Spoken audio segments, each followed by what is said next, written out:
Hey there, and welcome back to the Property Management Podcast. Thank you so much for having me in your ears. Before I dive into this episode, I just wanted to give you a little bit of a life update. I have just sold the remaining pockets of my rent roll. It's settled just last week. I'm actually recording this podcast episode late at night. I had a lot to get through because my podcast producer is going on holidays and I'm also taking a few days off. So I wanted to get a few episodes in the bank to make both our lives easier. And I want to give a little shout out to my podcast producer as well. Kat and the team do an amazing job editing and producing the podcast every single week. They now do 2 episodes a week for me and it's very seamless and easy. So thank you very much, Kat and the team. But if I'm looking a little tired or I'm not getting my words out correctly, just bear with me because it has been a very long day. I'm talking about selling my rent roll. It has been an amazing journey, a 15-year journey for me with my real estate business. And to be honest, my nervous system hasn't really let me relax and let it all sink in just yet. I'm still feeling ready for, something for the next thing to come in each day. So hopefully that will ease in the coming weeks and months when I don't have to be in that highly activated nervous system space. And many of you probably don't have to be in that highly activated nervous system state. But for me, it seems to be my go-to place to be in. It's where I feel most comfortable. And I've got to undo a lot of learning, I think, to get my nervous system back to a normal state. But that's a story and a journey for another episode. This episode is all about breaking down the digital funnel and how to turn attention into action. So the digital framework, or also known as how to stop posting for the sake of it and start creating content that actually moves the needle in your business. So if you've ever felt like you're showing up online but nothing's really converting, then this is the episode for you because it's not just about being visible. It's about guiding your audience from who's this to I need what she's offering. So let's start with an analogy because I know you all love one. And I want you to think of your digital funnel like dating. And at the top of the funnel, you're just trying to get noticed. It's the swipe right stage. Who's that? They look interesting. I'd like to get to know them better. In the middle of the funnel, this is where you're building trust. Think coffee dates, getting to know each other, maybe phone calls. And, it's like, I like what they stand for. Maybe there's something here. I'd like to explore this further.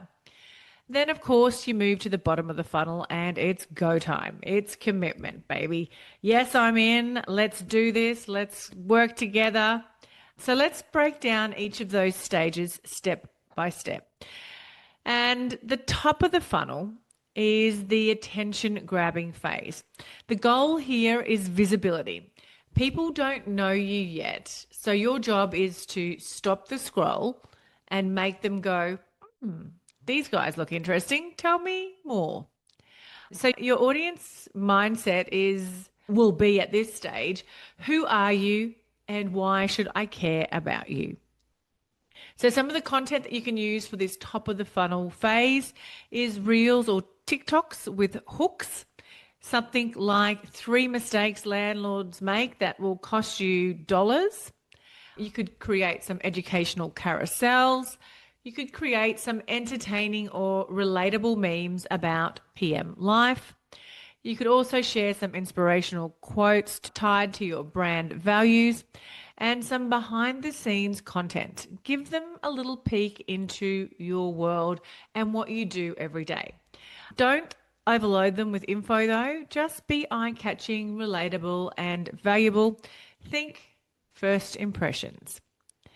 Then the next goal is to move people from the top of your funnel down towards the middle of your funnel. Once you've got their attention, it's time to start building a relationship and start nurturing them. This is where you show your value, share your expertise, and help them feel seen, heard, and supported. Your audience mindset will be, I like you, I like what you're about, but can you really help me? And some of the types of content that you can use for this middle of the funnel phase is obviously email newsletters with tips or stories or case studies. You can use some longer form posts or videos explaining your process and how you run your business. Client success stories, testimonials, or case studies are also great to use in this part of the funnel. A day in the life content or answering some FAQs or busting myths. This is where storytelling shines. You can use personal experiences or a client win to build trust and connection. Make them feel like you're already helping them before they've paid you a cent. Then we move from the middle of the funnel down to the bottom of the funnel. And this is where your audience is ready. They've followed you, they've liked your stuff, maybe they've stalked your website. Now they need a little nudge to say, yes, I'm in. Your audience mindset will be, I'm interested. What's next? So content that you can share in the bottom of the funnel is you want some clear call to action posts. Spots are open for our full management service. Apply here. Book in for an investor audit or an investor review. Invite them to an investor education evening. Testimonials and social proof, case studies with real results, some behind the scenes of what's working for you, and some limited time offers or bonuses or free consultations. You want to think about making them some sort of an offer or an irresistible offer at this stage. And don't be afraid to sell your services. You've done your job at the top and the middle of the funnel. And this part feels like a natural next step for them. Or this part should feel like a natural next step for them. You don't want to be too pushy or too sales pitchy, but you want to still put an invitation out for them to, or call them to action, take that next step with you. And now you might be thinking, do I have to post all of these things all the time? No, you don't. What I recommend is batching or planning content so that you're hitting all three stages across a week or a month. Think of it like this. The top of the funnel brings in the new faces, the middle of the funnel warms them up, and the bottom of the funnel converts them. You need all three to keep your business growing sustainability. So there you have it, your crash course in the digital framework, the secret sauce behind consistent, aligned marketing that doesn't need to feel forced or too salesy or pushy. It's not about posting more. It's about posting with purpose. When you know where your content fits in the funnel, you stop throwing spaghetti at the wall and start building a growth engine that brings in leads, builds trust, and creates real freedom in your business. If you want some help mapping out your funnel or planning content for each stage, please send me a DM or reach out to me on social media. Instagram is probably the best place. Or you can also email me, Kylie at thatpropertymum.com.au. We have an amazing team that is happy to support you each step of the journey.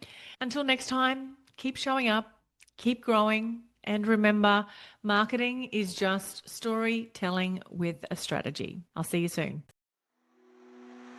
Can I ask you a quick favor before you leave this episode?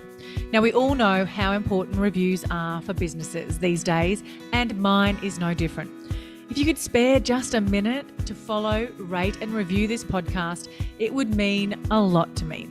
In fact, what would get me super excited is if you share this podcast with someone in the industry who you think might need to hear some of the episodes right now. And if you'd like to find out more about working with me or any of the products I have to help you start, grow, or scale your property management business, head to my website, thatpropertymum.com.au, or check out the links in the show notes.